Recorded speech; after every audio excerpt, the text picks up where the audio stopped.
shikojmë që jemi në kohët e fundit, Zoti është shumë afër edhe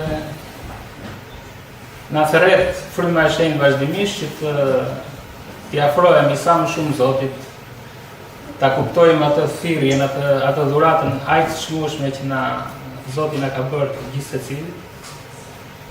Edhe mëshirën e Zotit kërkojmë që të na shtojë besimin, që ne ta kuptojmë me të vërtetë qëllimin për çfarë jemi thirrur dhe destinacionin ku do shkojmë, sepse ai është përfundimi. Përfundimi nuk është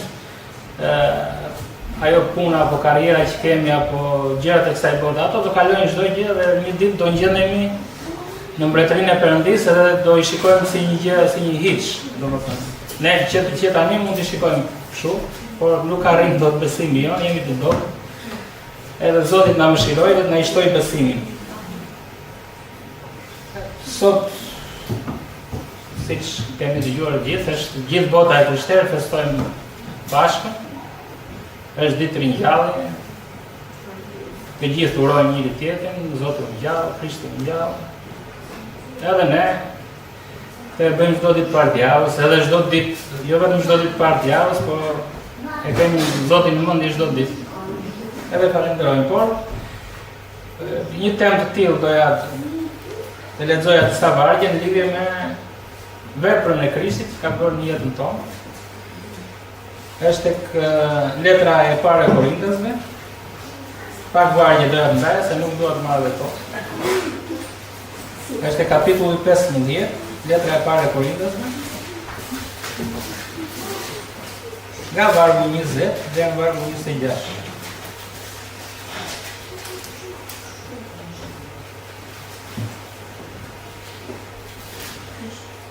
Por tani Krishti u ngjall prej së vdekurish dhe u bë fryti i parë i atyre që kanë fjetur.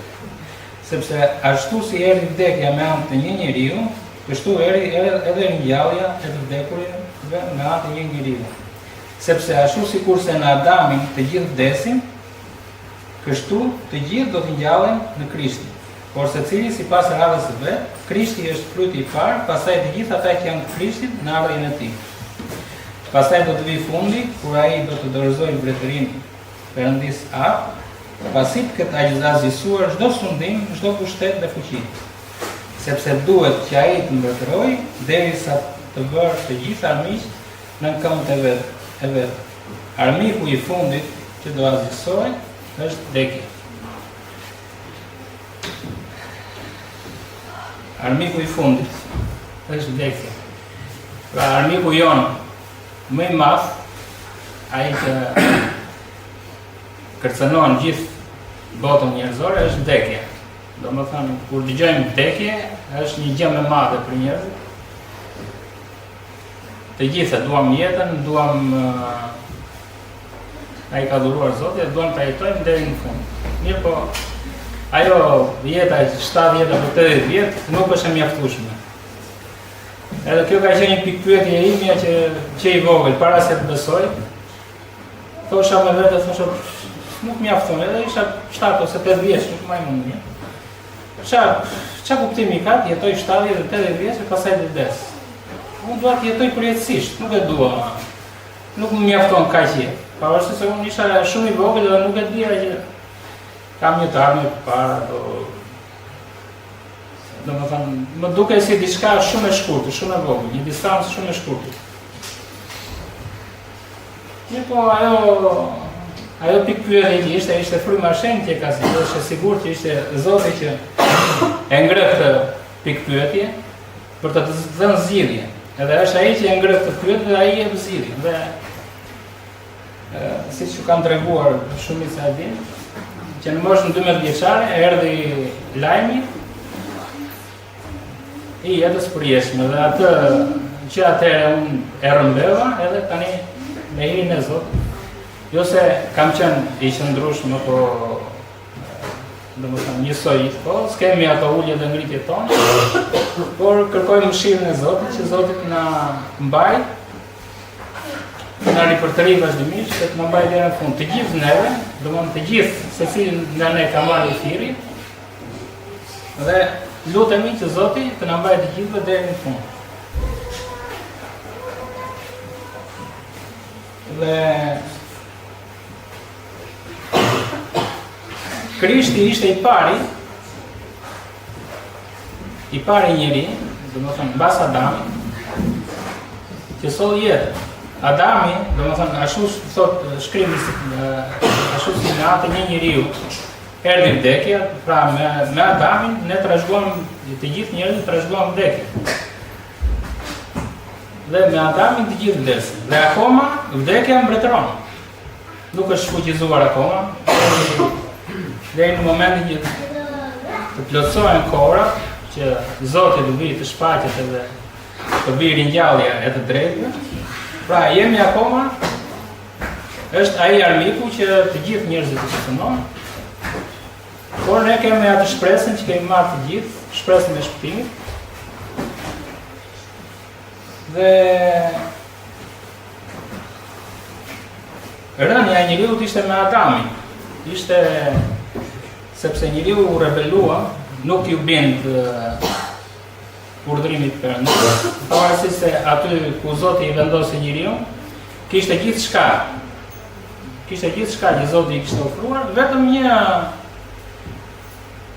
temën e njohjes së mirës dhe të keqes, vetëm atë nuk do prekte, se në momentin që do e hante nga e frymë, do të vdiste. Dhe djalli me metodën e tij, tha ju do bëheni si Perëndia, i gënjeu. Futi tek njeriu egoizmi, futi mendjemadhësinë, futi të gjitha elementet që ka vetë i ligu, sepse vetë djalli është arrogant, është mendjemadh, ka ambicie që të arrijë, domethënë kishte atë ambicien që të arrijë deri tek froni Perëndis, ishte barabartë me Perëndimin. Prandaj djalli ra dhe u rrëzua. Domethënë me të njëjtën mënyrë, djalli donte ta rrëzonte njeriu në atë pikë dhe e rrëzoi në atë pikë. Mirë po, ajo që Zoti solli me atë një njeriu tjetër, ishte ardhja e Krishtit.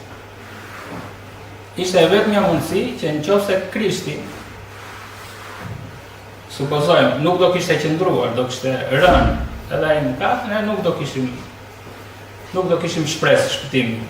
Mirë po Krishti qëndroi pa mëkat, domethënë nuk pati të gjitha elementet, domethënë aty në Krishtin banonte gjithë plotësia e hyjnisë Perëndis, pra banonte vetë Perëndia.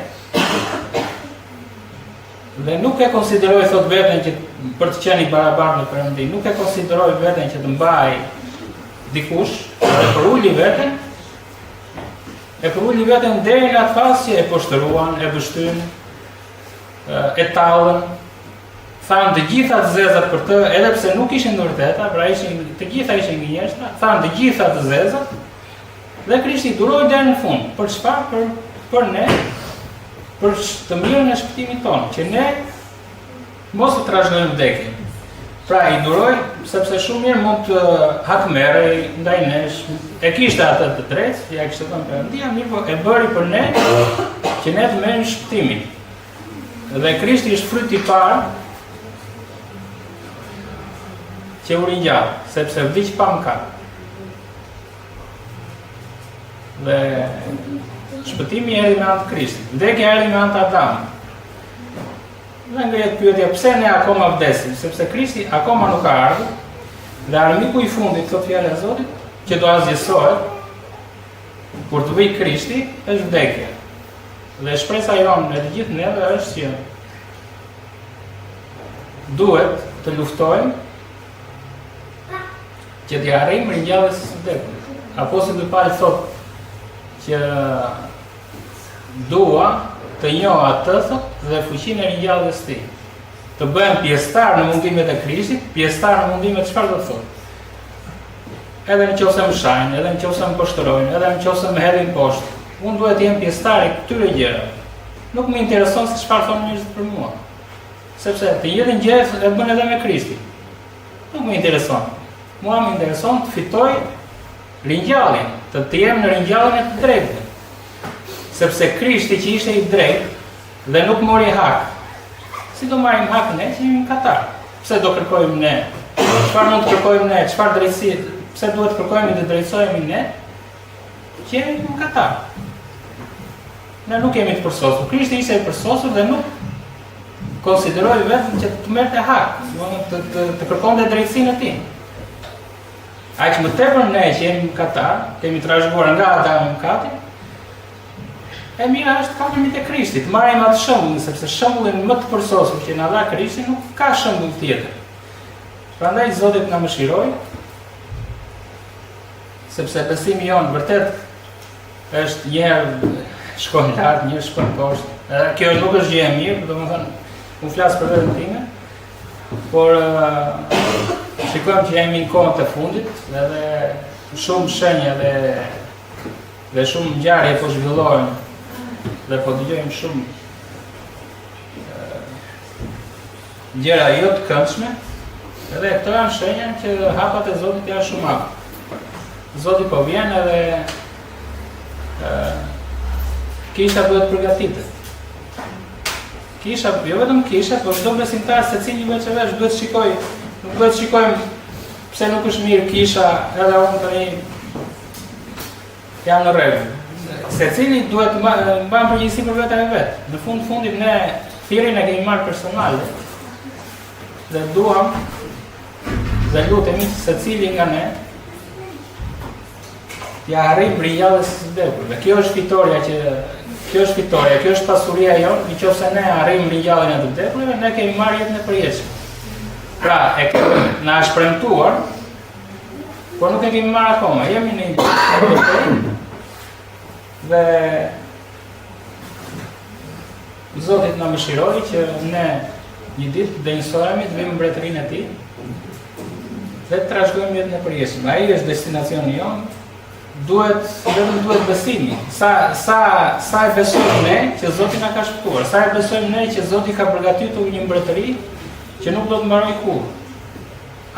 Sepse nëse e kemi këtë besim, nuk do të llogarisim këto gjëra toksore. Gjëra toksore do kalojnë. Sepse shpesh hutohemi me gjëra toksore, hutohemi me punën, hutohemi me ofertat e kësaj jete, gjëra të cilat janë kalimtare. Nuk e kuptojmë ndonjëherë, harrojmë që këto gjëra janë kalimtare. Ajo që ka vlerë është përgjithësia. Edhe ai është destinacioni jonë. Çdo gjë do kalojë këtu. Gjithçka do kalojë, por fjala e Zotit dhe premtimet e Perëndis mbeten pa lëkundur. Prandaj Zoti na mëshiroi të kapemi te premtimi i Perëndis, tek thirrja që na ka bërë, të jemi mirënjohës për atë që bëjmë, sepse nëse e besojmë me të vërtetë jemi mirënjohës, edhe nuk duam t'ia dim për asgjë tjetër. Dua të njoh atë thot, dua të njoh Krishtin, thot Paul, apostulli Paul. Edhe pse ishte në një moshë madhore, thot vazhdonte dua të njoh Krishtin. Akoma nuk e kam njohur, thoshte. Akoma nuk dua ta njoh. Fuqinë e ringjalljes. Kush është Krishti? Kush është karakteri i Krishtit? Çfarë bëri ai për ne? Si eci Krishti? Çfarë shembulli na la? Nuk vlen për shembull, mund të marrim shembull e një vllaje apo një motre, por sado na ndihmon deri diku, por shembulli i Krishtit është më i përsosur. Prandaj nëse kapemi te Krishti, aty kemi sigurinë, aty gjejmë jetën, aty gjejmë sigurinë, paqen. Edhe Zoti na mëshiroi vëllezër që një ditë të arrijmë në atë destinacion, në atë thirrje dhe në atë ftesë që Perëndia na ka bërë, të trashëgojmë përjetësinë dhe të jemi të gjithë së bashku. Uroj asnjë dhe lutja ime gjithmonë vazhdimisht është asnjë mos të humbas, sepse Zoti nuk e ka krijuar ferrin për njeriu, por e ka krijuar për djallin dhe për anjët e tij. Zoti për ne ka krijuar mbretërinë e Perëndis dhe na ka thirrur dhe qofshim të denj të arrijmë një ditë në mbretërinë e tij që të trashëgojmë përjetësinë. Zoti ju bekoft dhe bekoft kishën këtu në Elbasan. Dhe bëft një vepër shpëtimi dhe të na mbaj të përulur dhe çdo ditë kemi fuqinë e Perëndis që të arrijmë një ditë në mbretërinë e tij. Falenderojmë Zotin për gjithçka. Amin.